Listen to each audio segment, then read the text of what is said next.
السلام علیکم ناظرین، میں عمر ارشد اور سبلائم کسوٹی کے ساتھ ایک نئی ایپیسوڈ کے ساتھ، ایک نئی امید کے ساتھ، ایک نئے رنگ کے ساتھ، ایک نئی امنگ کے ساتھ آپ کی خدمت میں حاضر ہیں جی.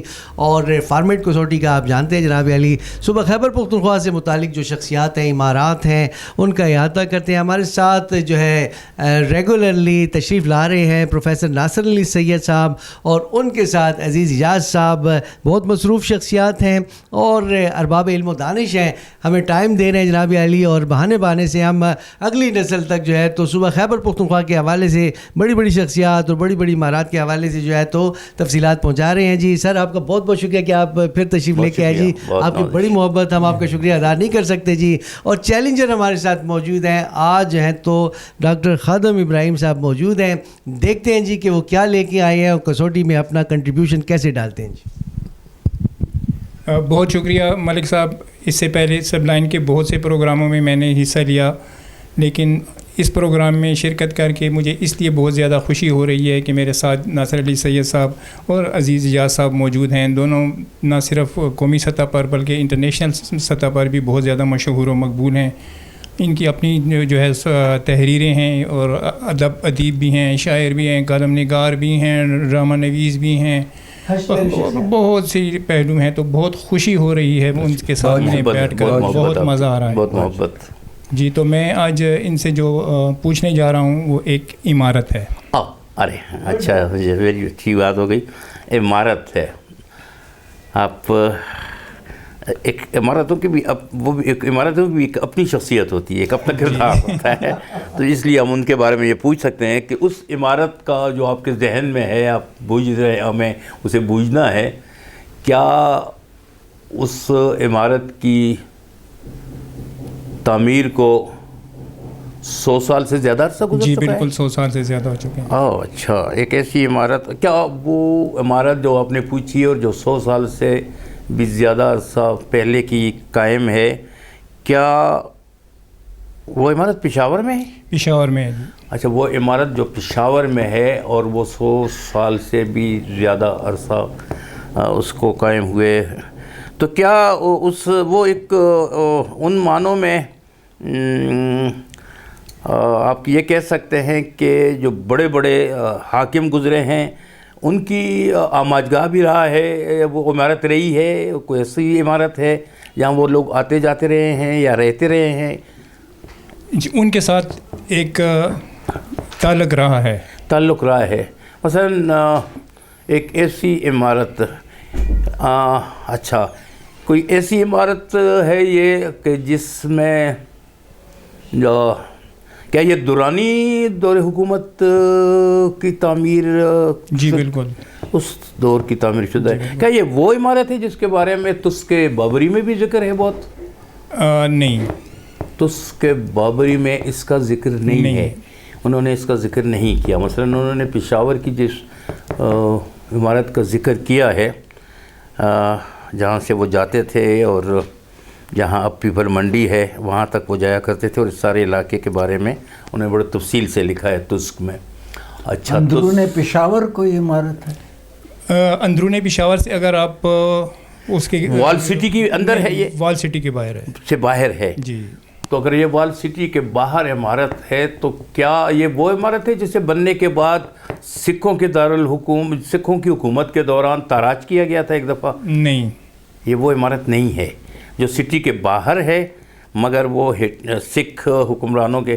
کیا اس عمارت کی تعمیر کو 400 سال سے بھی زیادہ عرصہ گزر رہا ہے؟ نہیں. اچھا، 400 سال سے زیادہ عرصہ نہیں ہوا ہے، اور یہ وال سٹی کے باہر ہے، اور لیکن ہے پشاور میں. یہ پشاور کے باہر.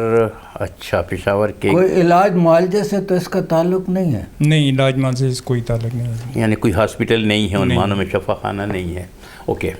اچھا، ایک ایسی عمارت جو وال سٹی کے باہر ہے اور جسے 100 سال سے زیادہ عرصہ گزر گیا ہے، مگر 400 سال سے کم عرصہ ہوا ہے اسے، جس کا ذکر تو اس کے بابری میں بھی نہیں ہے. سکھوں کے دور میں بھی یہ عمارت نہیں تھی.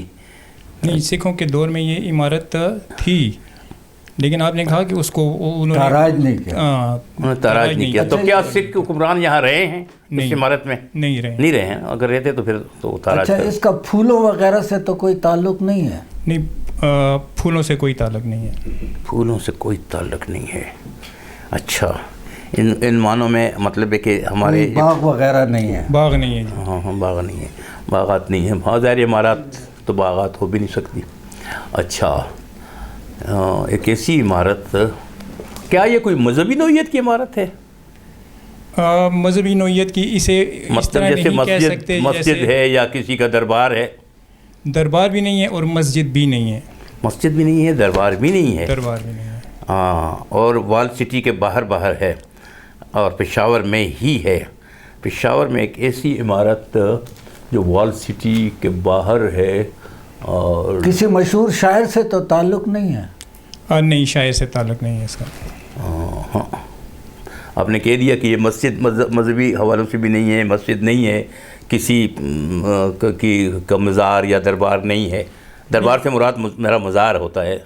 دیکھیں، دربار اس طریقے سے نہیں ہے جہاں پہ کہ جو ہے وہ حاضری دی جائے یا وہاں پہ جو منتیں مانگی جائیں یا جہاں پہ آپ وہ نہیں جا ہے کے وہ کریں. وہ اس طرح کا دربار جو ہے وہ نہیں وہ ہے. دربار نہیں، مطلب کسی کا مزار نہیں ہے. مزار اور دربار میں تھوڑا سا مطلب آپ مزار وہ جو مرجع خلائق ہوتا ہے تو وہ اس طرح سے دربار کہلاتا ہے. اور شہر آپ نے کہا وہ نہیں ہے. مطلب مزار کو آپ اس بھی کہہ سکتے ہیں آپ اس کو. اچھا، اس کو اگر سمپلیفائی کر دیں، قبر تو نہیں ہے کسی.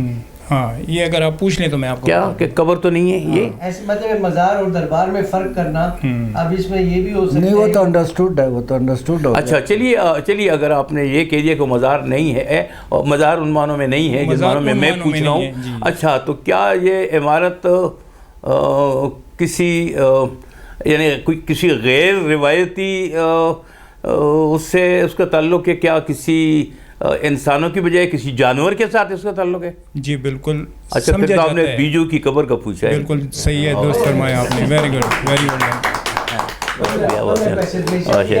یہ صاحب سے پوچھیں گے، پھر آپ اس پہ روشنی ڈالیں کہ بیجو کی قبر کیا ہے کیا نہیں ہے، تھوڑا سا ذرا. جی، احمد شاہ ابدالی کی وفات کے بعد جب اس کا بیٹا تیمور شاہ ابدالی جو ہے وہ بادشاہ بنا تو اس کی شادی جو ہے وہ مغلوں میں ہوئی تھی اور اس کو جہیز میں بہت سی کنیزوں کے ساتھ ایک کنیز ملی تھی جس کا نام بیگم جان تھا. بیگم جان جو ہے وہ بہت خوبصورت تھی، حسین تھی اور اس کے ساتھ ساتھ بہت ذہین و فتین بھی تھی. اچھا، وہ اپنی ان دو خصوصیات کی وجہ سے بادشاہ کے بہت قریب ہوتی گئی اور دوسرے جو کنیزیں تھیں اور ایون کوئین جو تھی وہ اس سے بہت زیادہ حسد کرتی تھیں. اور بادشاہ جو تھا اپنے اسٹریٹجک مسائل کے بارے میں بھی اس سے مشورے لیتا تھا اور وہ بڑے جو ہے وہ کامیاب ہوتے تھے. تو کوئین کو یہ خدشہ ہو گیا کہ یار ایسا نہ ہو کہ یہ اس کے بہت قریب آ جائے یا اس کے ساتھ شادی کر لے یا اور زیادہ قریب آ جائے. تو اس نے اس کو مارنے کا فیصلہ کیا اور اپنے سسرالیوں سے زہر منگا کر اس کے سامنے رکھی اور اسے کہا کہ اس کا نام جو تھا وہ بیگم جان تھا. اور بیگم جان سے وہ اس کو بی بی جان بھی کہتے تھے. اس کو اصل میں بی بی جان کے نام سے مشہور تھی اور بی بی جان سے بیجو بن گئی. پھر اس کو پھر بیبو کہتے رہے. کنگ جو تھا وہ اس کو بیبو کہتا تھا اور حسد کے مارے لوگ جو تھے اس کو بیجو کہتے تھے. تو اس کو زہر کا پیالہ دیا گیا اور وہ اسے پینے مجبور کر دیا گیا اور اس نے وہ پیالہ پیا اور پھر وہ بادشاہ کی آغوش میں گئی اور گر کر وہ اس نے اپنی جو ہے وہ جان دے دی. تو اس کا مقبرہ پھر وہاں بنایا گیا تھا اور اس کے جو شتر مور وغیرہ تھے اس کو بھی وہیں پہ دفن کر دیا تھا. اور وہ لوگوں یعنی اتنی حسد تھی اور اتنی جیلسی تھی کہ اس کی قبر کو بیبو کی قبر کی بجائے بیجو کے قبر کے نام سے مشہور کر دیا گیا اور اس طریقے سے جو ہے وہ ایک قبر جو تھی وہ ایک فاتح خوانی سے بھی محروم ہو گئی. بالکل صحیح کا عمل کر ڈاکٹر صاحب بالکل درست کہہ رہے ہیں. مطلب وہ ایک تاریخی کردار تھا اور یہی بی بی جان کہلاتی تھی اور بیبو کا حوالہ تھا ان کا. لیکن جو ان کے ساتھ جو ٹریجڈی ہوئی ہے وہ اچھی خاصی وہ تھی. اور ہماری تو جو فوک کہانیاں ہیں ان میں بھی ان کا ذکر ہے. مختار علی نیہ صاحب نے جو لکھی ہیں ان میں بھی ان کا بڑا حوالہ ہے. اور وہ بھی ساری عمر یہی کہتے رہے کہ اس کو خدا کے لیے بیجو کی قبر نہ کہیں، اس کو آپ کہیں کہ یہ بیبو کی یا بی بی جان کا مقبرہ ہے. اور وہ میں یہاں پہ یہ تھوڑا سا پوچھنا چاہتا ہوں کہ یہ مت تو نہیں ہے؟ میری اپنی میں نے فوک کا لفظ استعمال کیا. میرا اپنا یہ خیال ہے کہ یہ جو وہاں اگر آپ جائیں، آپ نے دیکھا چھوٹی سی عمارت ہے. اب تو خیر اس کو انہوں نے دروازہ لگا کر شاید کوئی رہتا بھی ہے اس کے اندر. تو بہت پہلے جب ہم گئے تھے ہم نے اس کو دیکھا بھی تھا. تو اس میں ایک سچ مزار تو ضرور ایک تھا، لیکن پتہ نہیں اب وہ ہے بھی کہ نہیں. شاید وہ اب نہیں ہے، وہ ختم ہو چکا ہے اور وہ بالکل بھی نہیں ہے. مجھے ایسا لگتا ہے کہ یہ چونکہ ایک فوک کہانی اور فوک کہانیاں اکثر جو ہے وہ ظاہر کہ مت پر ہی مبنی ہوتی ہیں. یہ سنی سنائی کہانیاں ہوتی ہیں, اور خاص طور پر اگر آپ دیکھیں تو یہ جو اس طرح کے کردار ہوتے ہیں ان کے ساتھ یہ زہر کا دینا, یہ آپ دیکھیں ایک سے زیادہ حوالوں سے. بلکہ آپ کو ایک دلچسپ بات یہاں اور آپ سے شیئر کروں کہ یہ کہا جاتا ہے کہ ایک اب چونکہ متھ کے ساتھ پھر بہت سی چیزیں جڑ جاتی ہیں نا, تو اب ان کے ساتھ ایک اور بات بڑی مزے کی آپ کو بتاؤں کہ ایک نئی تحقیق میں نے پڑھی تھی, ایک رسالہ نکلتا تھا دھنک, اس میں ایک صاحب نے ایک نئی تحقیق اپنے سامنے لائی تھی. اس میں زیادہ کام نہیں ہوا, وہ بات پھر وہیں پر ختم ہو گئی تھی. مجھے سمجھ نہیں آتی کہ اس بات کو کیوں آگے نہیں چلا. اس نے بڑے مزے کی بات کی تھی کہ یہ جو انارکلی کا واقعہ ہے, جس کو ہم ویسے بھی کہتے ہیں کہ یار یہ ایک فرضی کہانی ہے, امتیاز علی تاج نے ایک ڈرامہ لکھا وغیرہ اور اس حوالے سے, لیکن ویسے تو شہزادہ سلیم اور اس کے جو حوالے تھے وہ ہماری فوک کہانیوں کا تو سارا حوالہ ان کا موجود ہے. اس میں انہوں نے ایک بات کی تھی کہ یہ جو خاتون آئی تھیں جو دربار تک اس کی رسائی ہو گئی تھی, اکبر کے دربار تک, تو یہ دراصل ایسا تھا کہ اکبر کی چونکہ اس کے تو حرم میں بہت سی خواتین تھیں, تو افغانستان سے ایک خاتون جو تھی وہ بھی اکبر کے حرم میں شامل تھی, لیکن جس وقت اس نے وہ اپنا مذہب دین الہی کا اور وغیرہ تو بہت سی چیزوں کے معاملے میں وہ محتاط ہو گیا تھا. اس نے کیا کیا کہ جس وقت وہ خاتون جو ہے جو اس سے حرم سے وابستہ تھی, جب اس کو پتہ چلا کہ اب یہ پریگننٹ ہو گئی ہے, تو اس نے اس کو بہت سے زر و جواہر دے کر اور اس کے وطن افغانستان واپس بھیج دیا. اور افغانستان جب اس نے واپس بھیج دیا تو اس کے بعد وہ خاتون وہاں رہی, وہیں وہ جنم ہوا اس کی اولاد کا, اور وہ اولاد جو تھی تو وہ ایک بچی تھی, اور وہ بچی جو ہے وہ اس کو وہ پالتی رہی, اور مہرو کے نام سے, خوبصورت لڑکی تھی بہت مزے کی. پھر ایسا ہوا کہ اس خاتون کا جب آخری وقت آنے لگا, اس وقت تک مہرو بھی جوان ہو چکی تھی, اس نے اپنے بھائی سے یعنی اس بچی کے ماموں سے یہ کہا کہ اس کو تم لے کر دلی جاؤ اور اکبر بادشاہ کے دربار تک رسائی حاصل کرو, اور میرا نام اسے لے کر کہو کہ یہ اس کی بیٹی ہے. تو وہ کہتے ہیں اس کو لے کر آیا وہاں, اس نے بادشاہ کو جس وقت اس کے دربار میں حاضر ہوئی وہ, اور اس نے پوچھا کون, تو اس نے بتایا اس کی, تو اس نے اپنے ہاتھ کی وہ جو انار کی کلی اس کے ہاتھ میں جیسے بادشاہوں کی عادت ہوتی ہے وہ پکڑی ہوئی تھی, وہ اس نے اس کو دے دی. یہ ایک بہت بڑا جیسچر تھا کہ ایک لڑکی جو ابھی آئی ہے اور اس کو آتے ہی مطلب اتنا پروٹوکول مل رہا ہے کہ بادشاہ اپنے ہاتھ سے اس کو جا کے کلی دے رہا ہے, جس کے بعد اس کا نام انارکلی بھی کہا. تو کہتے ہیں کہ وہ جو دلارام وغیرہ کے جو باقی جو ہمارے قصے ہیں جو جیلس ہو گئی تھیں بہت سی, اب دیکھیں اس کہانی میں بھی وہی عنصر ہے. اب وہ خاتون بھی اس سے بہت زیادہ جیلس تھی, اس کے خلاف جو بھی سازش ہے وہ سب کو پتہ ہے. اب مزے کی بات یہ ہے کہ جس وقت جہانگیر اس کی طرف مائل ہوا اور وہ اس کے راستے میں حائل ہوتا رہا کہ نہیں اس کو اس کے ساتھ شادی نہیں کرنے دی, جبکہ شہزادہ سلیم یا جس کو ہم جہانگیر کہتے ہیں بادشاہ تھا, اس کو یعنی یہ اس کی اولاد نرینہ نہیں تھی اکبر کی, تو کتنی منتوں کے بعد یہ جہانگیر پیدا ہوا تھا. اور وہ جاتا تھا آگرہ کے بالکل قریب ہی ہے شہزادہ اپنا سلیم چشتی کا مزار, مجھے وہاں جانے کا اتفاق ہوا ہے. تو وہ وہاں جاتا تھا اور اس سے گھوڑے سے ہاتھی سے اتر کر پیدل جاتا تھا اور ننگے پیر جاتا تھا, یہ اپنی عقیدت سے, اور اس سے یہی کہتا تھا کہ مجھے اولاد نرینہ مت تخت کا وارث چاہیے. تو اس کا لیے سلیم چشتی کی دعائیں جو بھی تھیں وہ کام آئیں, اس لیے اس نے اس کا اپنے بیٹے کا نام سلیم اپنے مرشد کے نام پر رکھا, اس کا نام سلیم ہی رکھا. سلیم تو رکھ لیا, لیکن آپ دیکھیں پوری تاریخ اٹھا کر دیکھ لیں کہ اکبر نے اپنے بیٹے کو جہانگیر کو کبھی سلیم نہیں کہا, کیونکہ اس کے مرشد کا نام تھا. تو وہ اس کو شیخو بابا کہتے تھے, وہ بھی شیخ سلیم چشتی سے, تو اس کو شیخو بابا کہتے تھے, سلیم نام نہیں لیتے تھے کیونکہ ان کے مرشد کا نام تھا. اب جس وقت یہ آیا اپنا دربار سے, یہ خاتون آئی اور یہ اس کے ساتھ, تو پھر وہ اس کے راستے میں پھر کہتے ہیں کہ یہ ابھی جو ڈاکٹر صاحب نے کہانی سنائی مجھے اس لیے یہ سارا واقعہ یاد آیا. پھر کہتے ہیں ایک دن اکبر نے اس کو دربار میں بلایا, جب اس نے دیکھا کہ سارے حربے ناکام ہو گئے اور بالکل شہزادہ سلیم کسی طور نہیں مان رہے, اور یہ باقی تو خیر وہ امتیاز علی تاج نے اور لکھا اور وہ کہ دیوار میں چن دیا وغیرہ وغیرہ, ایسا تو خیر کیا ہونا تھا اس کے ساتھ. لیکن کہتے ہیں کہ ہوا یہ تھا, اصل واقعہ یہ تھا کہ وہ اس نے اس کو بلایا اور اس کو کہا کہ یہ آپ کے دیش سے تازہ انار آئے ہیں اور یہ اس کا شربت ہے، یہ آپ پئیں.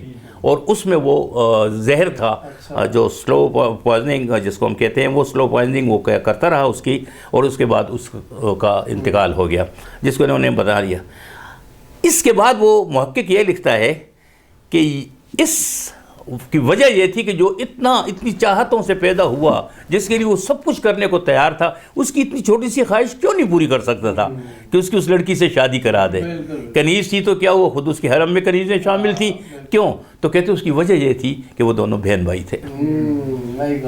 بہت خوب جی، بہت زبردست جی، بڑی سیر حاصل گفتگو ہوئی، اور انارکلی کے حوالے سے اور بی بی جان کے حوالے سے بہت خوب جی. ناظرین آپ ہمارے ساتھ رہے جی، آپ ہمارے ساتھ جڑے رہے. اور یہ ایپیسوڈ سبلائم کسوٹی کی کیسے لگی آپ کو، بالکل ہم انتظار کریں گے جی. آپ ہمیں ضرور فیڈ بیک دیجیے گا، اور اس کے ساتھ ساتھ جو چیلنجر ہمارے اس پروگرام میں شامل ہونا چاہے تو آپ جو ہے تو کانٹیکٹ کر سکتے ہیں، اور آپ کو بھی سبلائم کسوٹی کا حصہ بنائیں گے انشاءاللہ. اجازت دیجیے، اللہ حافظ.